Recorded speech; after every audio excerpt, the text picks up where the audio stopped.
नमस्कार, मैं आप सभी के सामने आज अगले दिन का करंट अफ़ेयर लेके आई हूँ। आप सभी ने लगातार जैसे मैंने कल आपसे बोला था कि कमेंट करना है, आप लोगों ने बहुत अच्छे कमेंट किए और सभी ने सही आंसर बताए। गलत भी बताएँ तो कोई दिक्कत वाली बात नहीं है, पर आप सभी ने बहुत अच्छे आंसर दिए हैं। मैं उससे कल की वीडियो से तो बहुत ज़्यादा खुश हूँ, ठीक है? ऐसे ही सहयोग आप हमारे साथ बनाए रखें, ठीक है? आज भी और कंटिन्यू ऐसे ही कमेंट करें और बढ़ोतरी करें, ठीक है? मैं ये नहीं चाहती कि सही आंसर आए। जिसको जैसा आंसर आता है वैसा बताएँ। चलिए ठीक है, आज के करंट अफ़ेयर की तरफ बढ़ते हैं। आज हम 21 नवंबर का करंट अफ़ेयर पढ़ेंगे। पहला क्वेश्चन है आप सभी के सामने ध्यान से पढ़ें। सार्वभौमिक बाल दिवस हर साल कब मनाया जाता है? इसके ऑप्शंस आपके पास हैं 19 नवंबर, 20 नवंबर, 22 नवंबर, 23 नवंबर। बताइए इसका आंसर क्या है? इसका जो आंसर है वो है 20 नवंबर। आप सभी को पता है भारत में जो बाल दिवस मनाया जाता है वो 14 नवंबर को मनाया जाता है। पर जिस सार्वभौमिक वाली बात चल रही है, वैश्विक स्तर पे बात चल रही है, विश्व स्तर पे बात चल रही है।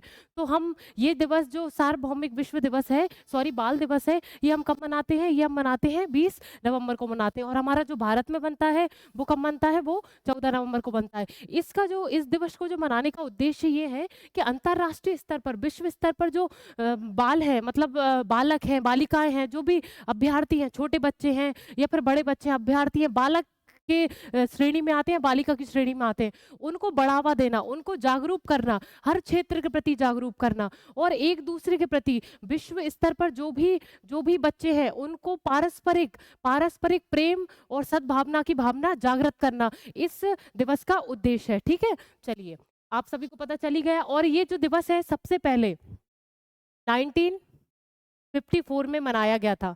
सबसे पहले कब मनाया गया था? 1954 में, ठीक है? और ये डेट आपको पता ही है 20 नवंबर 1954 में मनाया गया था, ठीक है? सबसे पहले और हम हर साल मनाते ही हैं 20 नवंबर को। चलिए, अगले क्वेश्चन की तरफ बढ़ते हैं। ये डिटेलिंग है जैसा कि मैंने आपको बोला था कि आप इस डिटेलिंग को अपने आप से एक बार पढ़ लें, ठीक है? इसमें कुछ अलग से ऐसे लिखा नहीं गया है, पर फिर भी आप अपनी संतुष्टि के लिए एक बार पढ़ लीजिएगा। मैंने जो बताया वो इनफ है, ठीक है? आप उसको भी अंडरलाइन कर सकते हैं जो मैंने आपको बोला है। चलिए अगले क्वेश्चन की तरफ बढ़ते हैं। अगला क्वेश्चन है भारत अंतर्राष्ट्रीय विज्ञान महोत्सव 2023 का नवा संस्करण हरियाणा के फरीदाबाद में कब से कब तक आयोजित किया जाएगा? इसके ऑप्शंस आपके पास है 17 से 20 जनवरी 2024। अगला ऑप्शन है 19 से 22 जनवरी 2024, 17 से 20 फरवरी 2024, 20 से 24 मार्च 2024। ये जो है 2024 में ही होगा, तो इसकी डेट आपके सामने है, इसमें बताइए इसका सही आंसर क्या होगा, ठीक है? भारत अंतर्राष्ट्रीय विज्ञान महोत्सव 2023 कब होगा? इसकी जो डेट है वो है 17 से 20 जनवरी 2024 में होगा, ठीक है? इसका जो उद्देश्य और ये नवा संस्करण है, ये नवा संस्करण है जो विज्ञान महोत्सव हो रहा है, अंतर्राष्ट्रीय जो विज्ञान समारोह हो रहा है, महोत्सव हो रहा है, ये नवा संस्करण है और 2023 में इसका आग्रह मतलब इसका बोल दिया गया था या घोषणा कर दी गई थी कि ये हमारा हरियाणा में फरीदाबाद में होगा। कहाँ पर होगा? हरियाणा के फरीदाबाद में ये होगा और इसकी डेट जो मैंने अभी आपको बताई 17 से 20 जनवरी 2024 में होगा। इसका जो उद्देश्य है विश्व भर से, देखिए आप इस चीज़ से समझिए कि इसमें जो लिख रहा है भारत अंतर्राष्ट्रीय, अंतर्राष्ट्रीय का मतलब आप समझते हैं कि वैश्विक स्तर पर, विश्व स्तर पर, ठीक है? यहाँ भारत की बात अकेले नहीं चल रही है, भारत तो सम्मिलित होगा जब अंतर्राष्ट्रीय की बात चल गई है, तो भारत तो सम्मिलित होगा ही। तो ये भारत और अंतर्राष्ट्रीय वैश्विक स्तर के जो वैज्ञानिक हैं, कंपनियों और उद्योगों के जो बड़े-बड़े प्रमुख हैं, ठीक है? जो विज्ञान से संबंधित हैं, उन लोगों को यहाँ एक मंच प्रदान किया जाएगा। सब अपनी बात रखेंगे और इस पर बातचीत होगी कि हम कैसे विज्ञान को आगे बढ़ा सकते हैं, कैसे खोजों को हम आगे बढ़ा सकते हैं और हमारा जीवन यहाँ पर हम बहुत अच्छे से कर सकते हैं। क्योंकि देखिए, आप सभी को पता है कि विज्ञान नहीं है, तो कहीं न कहीं हम विज्ञान से हम कितने आगे आ चुके हैं। पहले जब हमारे पास विज्ञान नहीं था, कोई मशीनें नहीं थी, तो हम कितने पिछड़े हुए थे, हमारे समय की बर्बादी थी, बहुत चीज़ों की बर्बादी थी, हमारी श्रम की भी बर्बादी है। आज हमारे पास इतनी सारी मशीनरी है, तो कहीं न कहीं मैं आप मुझे देख पा रहे हैं, मैं आपके सामने इस माध्यम से आपको प्रकट कर पा रही हूँ, कोई भी चीज़ प्रकट कर पा रही हूँ, तो ये मशीनों का एक प्रभाव है, ये विज्ञान का प्रभाव है। तो इसी को बढ़ाने के लिए और अपनी बातचीत एक दूसरे को प्रदान करने के लिए, क्योंकि जब मैं आपसे कोई बात नहीं करूँगी तो शायद आपको वो चीज़ पता नहीं चल पाएगी और शायद आप कुछ नहीं बता पाएँगे तो फिर मुझे भी नहीं कुछ पता चलेगा। तो संचार के लिए ये हम महोत्सव मनाते हैं और डेट मैंने आपको बताई दी है और ये नवा संस्करण है, ठीक है? 17 जनवरी से 20 जनवरी 2024 को मनाया जाएगा और ये हैदराबाद के फरीदाबाद में मनाया जाएगा। एक इसकी जो कंपनी है जो फरीदाबाद में कहाँ मनाया जाएगा, ये मैं इसका आप नोट कर लीजिएगा। 1 मिनट। तो आप नोट कर लीजिए फरीदाबाद में ट्रांसलेशनल, 1 मिनट रुकिएगा। Transnational health science and technology institute, ये जो हेल्थ साइंस टेक्नोलॉजी इंस्टीट्यूट है और जैव प्रौद्योगिकी और हेल्थ साइंस इंस्टीट्यूट जो है वो साथ में इस कार्यक्रम को अपने परिसर में या अपने यहाँ पर आयोजित करेगा। ये कहाँ पर है? हैदराबाद में, ठीक है? हैदराबाद के फरीदाबाद में। आप इसको नोट कर लीजिएगा, जो मैंने बताया उसको भी नोट कर लीजिएगा। चलिए अगले क्वेश्चन की तरफ बढ़ते हैं। अगला क्वेश्चन है, सड़क यातायात पीड़ितों के लिए विश्व स्मरण दिवस हर साल कब मनाया जाता है? इसके ऑप्शंस आपके पास है 10 नवंबर, 15 नवंबर, 18 नवंबर और 20 नवंबर। बताइए इसका आंसर क्या है?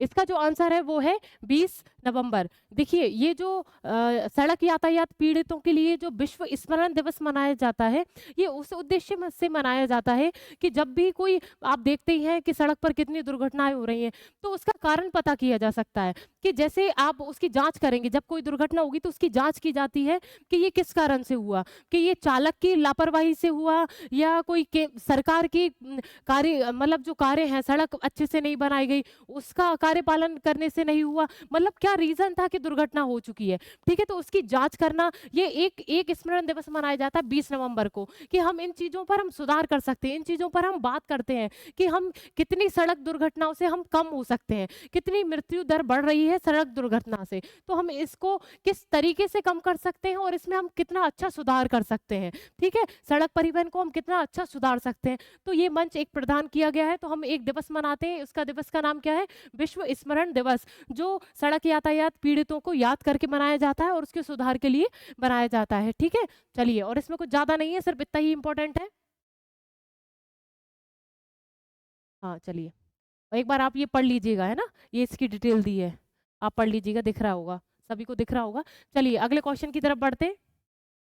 अगला क्वेश्चन है, हाल ही में नंबर 1 ओडीआई गेंदबाज कौन बने हैं? इसके ऑप्शंस आपके पास है मोहम्मद शमी, केशव महाराज, मोहम्मद सिराज, इनमें से कोई नहीं। चलिए, वर्ल्ड कप अभी अभी हुआ है तो सभी जिसने मैच भी नहीं देखा होगा तो शायद इन नाम से सब वाकिफ होंगे थोड़ा थोड़ा तो, ठीक है? चलिए मुझे बताइए इसका आंसर क्या है? इसका जो आंसर है वो है केशव महाराज, ठीक है? इसका इसका जो फुल फॉर्म है वो आप लिख लीजिए, आप ऐसे ही लिख लीजिए, इंटरनेशनल, लिखिए वनडे इंटरनेशनल, सिर्फ नॉर्मल है क्योंकि देखो ये वनडे जो गेम होता है वो इंटरनेशनल तरीके से, मतलब आप सिर्फ ये बताया जा रहा है जो वनडे गेम होता है वो सिर्फ और सिर्फ 50 ओवर का होता है, ये उसमें गेंदबाजी की बात कर रहे हैं। जो सबसे नंबर 1 पर गेंदबाज आए हैं 50 ओवर में, 50 ओवर का गेम को हम जो वनडे गेम है, वनडे गेम इंटरनेशनल जो 50 ओवर का होता है, उसमें गेंदबाजी सब सर्वश्रेष्ठ किसने की है? वो की है केशव महाराज ने, ठीक है? इससे पहले ये जो श्रेणी है वो हमने सिराज को दी थी, इससे पहले ये जो खिताब है वो हमने सिराज को दिया था। ये सिराज जी, मोहम्मद सिराज, वो इस श्रेणी में आते थे, पर इनको पीछे छोड़कर अब केशव महाराज जी इस श्रेणी में आ चुके हैं कि गेंदबाज फर्स्ट नंबर पे हो चुके हैं, किसमें? वनडे गेम में, ठीक है? 50 ओवर के गेम में ये गेंदबाजी में फर्स्ट नंबर पे है केशव महाराज, ठीक है? ये दक्षिण अफ्रीका के हैं, ये जो क्रिकेटर है वो कहाँ के हैं? वो दक्षिण अफ्रीका के क्रिकेटर हैं, ठीक है? और जो मोहम्मद सिराज है उसके पहले भी कोई एक पाकिस्तान के अफरीदी करके हैं, उनको ये श्रेणी प्राप्त थी। पहले पाकिस्तान के अफरीदी करके, शाहीन, आई थिंक मैं आगे आपको दिखा दूंगी, शाहीन अफरीदी करके उनको श्रेणी ये प्राप्त थी, फिर सिराज ने उन श्रेणी को ले लिया है। अब जो आ चुके हैं गेंदबाज फर्स्ट नंबर पर जो गेंदबाज है वो है केशव महाराज, वनडे गेम में, वनडे गेम इंटरनेशनल में, ठीक है? जो 50 ओवर का होता है, ठीक है? सबसे अच्छी गेंदबाजी किसकी है? केशव महाराज की। चलिए, ये लिखा हुआ है, ठीक है? तब आप एक बार पढ़ लीजिएगा, ये दक्षिण अफ्रीका है, दक्षिण अफ्रीका के हैं केशव महाराज। चलिए, अगला क्वेश्चन है, हाल ही में भारत किस देश से इग्ला एस एंटी एयरक्राफ्ट मिसाइलें खरीद रहा है? इसके ऑप्शंस आपके पास है, रूस, फ्रांस, अमेरिका, इंग्लैंड। बताइए। ये तो सभी को पता होना चाहिए, सभी को पता होना चाहिए कि इसका आंसर है क्या। इसका जो आंसर है वो है रूस। ठीक है, हमारे आपने देखा ही होगा कि रूस से भारत के रूस से के साथ कितने अच्छे संबंध है। अब तो बहुत अच्छे संबंध हो चुके हैं। ठीक है, देखा जाए तो रूस ने, जैसे अभी हमने कच्चा तेल लिया, बहुत ही कम कीमतों पे, भारत ने बहुत ही कम कीमतों पे रूस से कच्चा तेल खरीदना शुरू कर दिया है बहुत पहले से, और हम दूसरे देशों को भेज रहे हैं वो कच्चा तेल। तो कहीं ना कहीं मेरा ऐसा मानना है कि जो केंद्र सरकार का जो प्रतिनिधित्व अभी जो हो रहा है, वो इनसे अच्छा मेरे हिसाब से कोई नहीं कर सकता। क्योंकि जो उनकी विदेश नीति रही है, आप कहीं कई सालों से देखें, पिछले सालों में ये देखेंगे कि विदेश नीतियां, जो विदेश हैं, कहीं ना कहीं हमारे पहले इंडिया की कोई स्टैंड, मुझे नहीं लगता स्टैंड था कुछ। आज वो विदेशों में जो भारत की धाक है, वो इस प्रतिनिधि के कारण ही हो पाई है। मैं अभी चुनाव के माहौल में ऐसे कोई बात नहीं करूंगी, कोई बीजेपी या कांग्रेस, पर ये मेरा मत है कि इनसे अच्छा चेहरा अभी कोई भी सामने नहीं है कि जो हमारे भारत का प्रतिनिधि बन सके या प्रतिनिधित्व कर सके। ठीक है, सब अपने अपना मत अपने साथ है, पर मुझे ऐसा लगता है हम अपने देश में ही बटे हुए हैं। हम अपने देश में ही बटे हुए, तो भारत के बाहर क्या देखेंगे। पर इस प्रतिनिधि के कारण मुझे ऐसा लगता है कि हर कोई हमारे देश से डरने लगा है, और कहीं ना कहीं व्यापार बहुत अच्छे तरीके से सुधरा है। आप देखेंगे सब लोग बोलते हैं कि क्या खर्चा कर रहे हैं विदेश जाकर ये वो, पर कहीं ना कहीं आप खुद देखेंगे इन चीजों में कि कितना सुधार हुआ है। कोई स्टैंड था नहीं, पर इस प्रतिनिधि के आने के कारण हमारे भारत एक स्टैंड में आ चुका है। ठीक है, तो कहीं ना कहीं अपनी लड़ाइयां बंद करके थोड़ी ऊंचे स्तर पर सोचें, और सबका अपना अपना मत है, दीजिए। चलिए, तो ये जो मिसाइल है वो हम किससे ले रहे हैं? रूस से ले रहे हैं। इस मिसाइल का नाम क्या है? Igla S entry. Igla S entry जो मिसाइल है वो हम रूस से ले रहे हैं। इस संधि से, रूस और भारत की जो संधि है, इस संधि से ये हुआ है कि कुछ समय बाद भारत इसका उत्पादक हो जाएगा, भारत इसको बनाने लगेगा। इस संधि से हमने रूस से परमिशन ले ली है कि हम इस मिसाइल को भारत में बना सकते हैं। कौन सी मिसाइल को? Igla S entry. चलिए, ठीक है, चलिए अगला क्वेश्चन नहीं है, ये उसी की डिटेलिंग है। एक मिनट, आप इसको आप पढ़ लीजिएगा। ठीक है, चलिए अगले क्वेश्चन की तरफ बढ़ते हैं। छठवां क्वेश्चन है, हाल ही में माउंट एवरेस्ट के पास 21,500 फीट से स्काई ड्राइविंग करने वाली पहली महिला कौन बनी है? इसके ऑप्शंस आपके पास है, वर्तिका मिश्रा, शीतल महाजन, प्रमीला सेठ, इनमें से कोई नहीं। बताइए इसका आंसर क्या है? इसका जो आंसर है वो है शीतल महाजन। ठीक है, शीतल महाजन, इन्होंने, ये जो महाराष्ट्र से बिलोंग करती हैं, शीतल महाजन जो है वो महाराष्ट्र से बिलोंग करती है। ठीक है, इन्होंने जो माउंट एवरेस्ट के आसपास ही 21,500 फीट की ऊंचाई से इन्होंने स्काई डाइविंग की है, मतलब वहां से छलांग लगाई है। ये विश्व की पहली महिला बन चुकी है। ठीक है, इतनी ऊंचाई से पहली महिला बन चुकी है जिन्होंने स्काई ड्राइविंग की है। ठीक है, उनका नाम क्या है? शीतल महाजन, जो हमारे भारत से बिलोंग करती है। ठीक है, और ये पद्मश्री से भी सम्मानित है। शीतल महाजन जो है पद्मश्री से भी सम्मानित हो चुकी है। ठीक है, आप मुझे कमेंट में लिखेंगे ये पद्म पुरस्कार है कितने प्रकार के होते हैं और इसके क्या क्या टाइप है। ठीक है, आप कमेंट में तत्काल लिखेंगे, जब आप ये वीडियो देखेंगे, कभी भी देखें ये वीडियो, आप तत्काल अपने कमेंट बॉक्स में ये टाइप करेंगे कि पद्मश्री कितने प्रकार के, सॉरी, पद्म जो होते हैं पुरस्कार वो कितने प्रकार के होते हैं, उनके टाइप लिखेंगे। ठीक है, चलिए, और मुझे माउंट एवरेस्ट की भी ऊंचाई बताएंगे तत्काल। मैं बार बार इसलिए बोल रही हूँ कि जब आप वीडियो देख रहे हो तभी आप कमेंट करें, वीडियो को पुश करें और कमेंट करें। माउंट एवरेस्ट की आप ऊंचाई बताएंगे, और आप मुझे ये भी बताएंगे कि पद्म पुरस्कार वो कितने प्रकार के होते हैं, वो भी टाइप करेंगे। चलिए, शीतल महाजन ये महिला है, दुनिया की पहली महिला है जिनने इतनी ऊंचाई से स्काई डाइविंग की है, हेलीकॉप्टर से उछली थी और उसी के साथ इन्होंने रिकॉर्ड बना लिया था। ये महाराष्ट्र से बिलोंग करती हैं। चलिए, अगला क्वेश्चन है, ये पढ़ लीजिएगा। अगला क्वेश्चन है, हाल ही में किस मंत्रालय के सचिव ने ITTF 2023 में स्टील पवेलियन का उद्घाटन किया है? इसके ऑप्शंस आपके पास है, इस्पात मंत्रालय, कोयला मंत्रालय, संस्कृति मंत्रालय, जनजातीय मंत्रालय। बताइए इसका ऑप्शन क्या है, इसका सही आंसर क्या है बताइए। इसका जो आंसर वो है इस्पात मंत्रालय। ठीक है, इस्पात मंत्रालय। इस्पात मंत्रालय के मंत्री का जो अभी तत्कालिक मंत्री है उनका नाम जो है ज्योतिरादित्य सिंधिया। इस्पात मंत्रालय इनको अतिरिक्त कार्यभार संभालना पड़ रहा है। ज्योतिरादित्य सिंधिया जो है वो उड्डयन मंत्री हैं, पर इनको अतिरिक्त कार्यभार के लिए ये इस्पात मंत्रालय के मंत्री बने हुए हैं। अतिरिक्त कार्यभार आप समझते हैं कि किसी भी कार्य क्षेत्र में काम करते हुए उन्हें किसी और क्षेत्र का भी काम दिया जाता है कि आप इसका काम भी संभालिए। ठीक है, तो ये अतिरिक्त कार्यभार पर है। ज्योतिरादित्य सिंधिया इस्पात मंत्रालय के मंत्री हैं। ठीक है, तो उन्होंने क्या किया, स्टील पवेलियन का उद्घाटन किया है। काय में किया है, इसका फुल फॉर्म लिखिए। इसका जो फुल फॉर्म है, एक मिनट रुकिएगा, इसका जो फुल फॉर्म है इंडिया इंटरनेशनल ट्रेड फेयर, मैं लिख दे रही हूं, इसका फुल फॉर्म लिख लीजिए। इंडिया इंटरनेशनल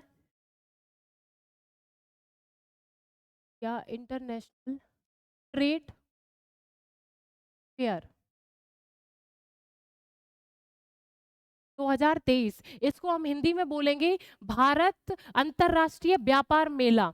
क्या बोलेंगे इसको हम, आप सुन के ही लिख लीजिएगा इसका हिंदी, कि भारत अंतरराष्ट्रीय व्यापार मेला 2023 में हम स्टील पवेलियन का भी अर्थ समझ लीजिए। पवेलियन यानी एक तंबू होता है या मंडप होता है जो हम स्टील का बना रहे हैं, तंबू या मंडप या रंगमंच, कोई भी एक मंच बनाना स्टील का, ठीक है, उसका उद्घाटन किया जा रहा है। ठीक है, ये हमें किसने सूचना दी है इस बात की, इस्पात मंत्रालय के सचिव हैं नागेंद्र नाथ सिंह जो इस्पात मंत्रालय के सचिव हैं, उन्होंने हमें यह सूचना दी है। ठीक है, और इसका जो उद्देश्य है रखने का, देखिए इस्पात आप सभी जानते हैं, लोहा हमारे उद्योगों के लिए या हमारे विकास के लिए बहुत अत्यधिक आवश्यक है। जैसे देखो, जो इस्पात उद्योग है उसको हम रीढ़ की हड्डी भी कहते हैं, उद्योगों की रीढ़ की हड्डी। क्या किसको कहा जाता है, जो लोह उद्योग है, इस्पात उद्योग है, उसको हम उद्योगों की रीढ़ की हड्डी कहते हैं या मेरुदंड कहा जाता है। भारी उद्योग भी इसी को कहा जाता है। ठीक है,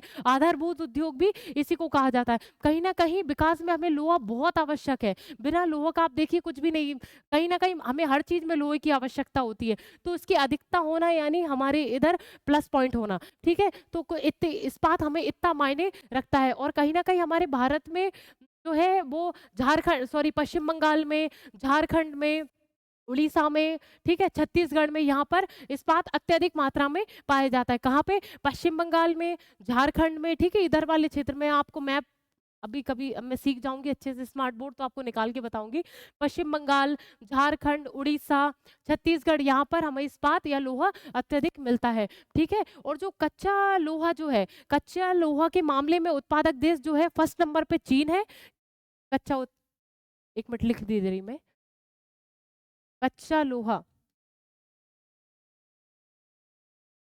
इस्पात, ठीक है, जो है उत्पादक जो है, उत्पादक फर्स्ट नंबर पे कौन है, चीन है।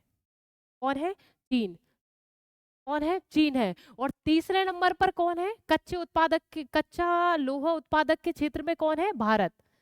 कौन से नंबर पर है, तीसरे नंबर पर, तीसरे नंबर पर।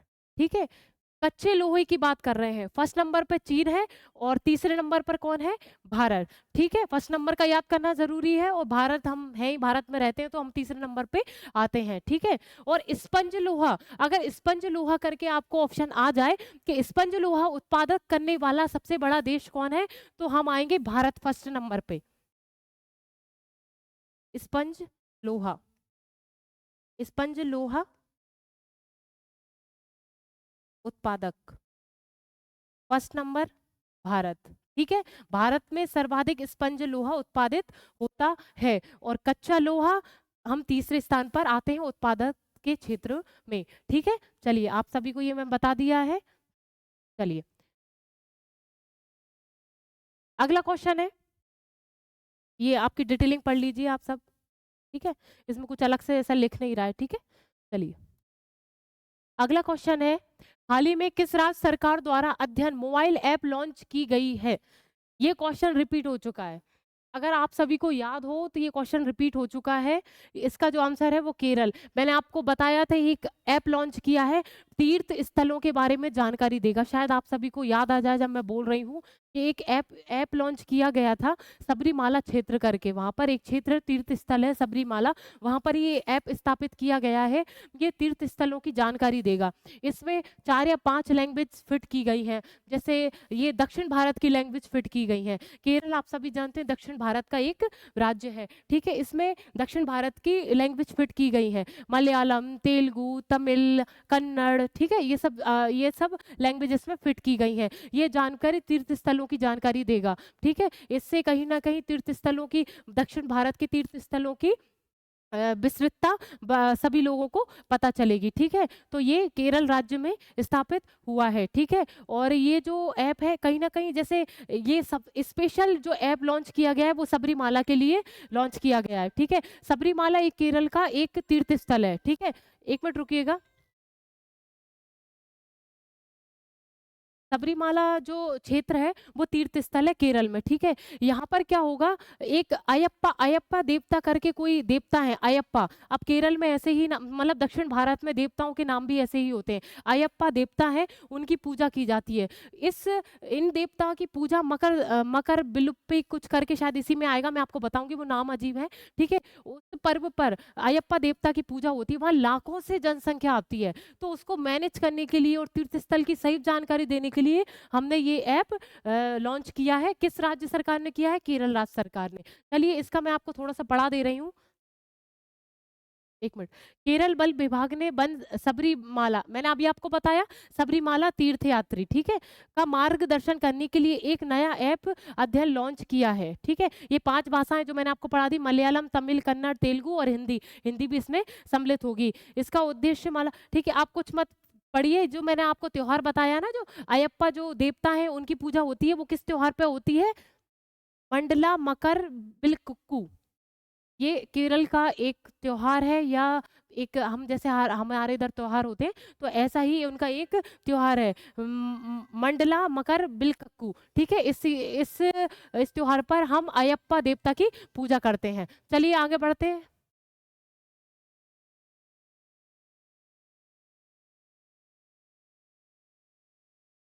चलिए आगे बढ़ते हैं। अगला क्वेश्चन है, हाल ही में आईसीसी हॉल ऑफ फेम में शामिल होने वाले पहली भारतीय महिला क्रिकेटर बनी है। अब इसका आंसर, इसका जो ऑप्शंस है वो आपके पास है, अंजुम चोपड़ा, डायना एडुलजी, मिताली राज, इनमें से कोई नहीं। बताइए इसका आंसर क्या है? इसका जो आंसर है वो है डायना एडुलजी, ठीक है, डायना एडुलजी। आईसीसी, ठीक है, आईसीसी हॉल ऑफ फेम, इसमें शामिल होने वाली महिला, ये हमारी जो डायना एडुलजी जो है वो हमारी भारतीय क्रिकेट महिला महिला भारतीय क्रिकेट टीम की कप्तान, पूर्व कप्तान रह चुकी हैं, ठीक है, पूर्व कप्तान रह चुकी हैं। ये इसके फेम में आयोजित हुई हैं, इनका एक नाम इसमें है। इसका जो फुल फॉर्म है वो आप लिख लीजिए सभी लोग। इंटरनेशनल, लिखिए, इंटरनेशनल क्रिकेट काउंसिल।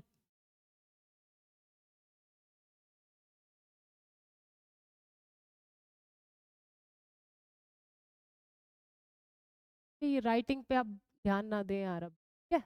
चलिए, इंटरनेशनल क्रिकेट काउंसिल, ये जो एक फेम है, इसका जो कार्य होता है वो कहीं ना कहीं क्रिकेट को नियमित नियमित करता है, उसके कार्यक्रमों को आयोजित करता है। तो कहीं ना कहीं ये इसके फेम में हमारी पूर्व कप्तान, महिला भारतीय क्रिकेट टीम की जो पूर्व कप्तान है वो डायना, इनका नाम पूरा सरनेम क्या है? एडुल जी। डायना एडुल जी को इसमें सदस्यता दी है, या भारतीय महिला इसमें शामिल हुई है, ठीक है। ये विशेष याद रखें। और अभी तत्काल जो महिला भारत क्रिकेट जो है, क्रिकेट की महिला भारतीय टीम है, उसकी कप्तान का नाम आप मुझे अभी कमेंट में लिखेंगे। अभी तत्काल में जो है, अभी तत्काल में जो कप्तान है महिला महिला क्रिकेट टीम की, ठीक है, उसके कप्तान का नाम आप मुझे कमेंट में लिखेंगे, ठीक है। चलिए, और इसके साथ इनका नाम था, और पुरुष क्रिकेट क्रिकेट जो टीम है उसमें भी 2 लोगों का नाम इसमें शामिल है। किस में शामिल है? आईसीसी हॉल ऑफ फेम में 2 पुरुष क्रिकेट, भारतीय जो भारतीय क्रिकेट है उनके 2 कप्तानों का नाम भी इसमें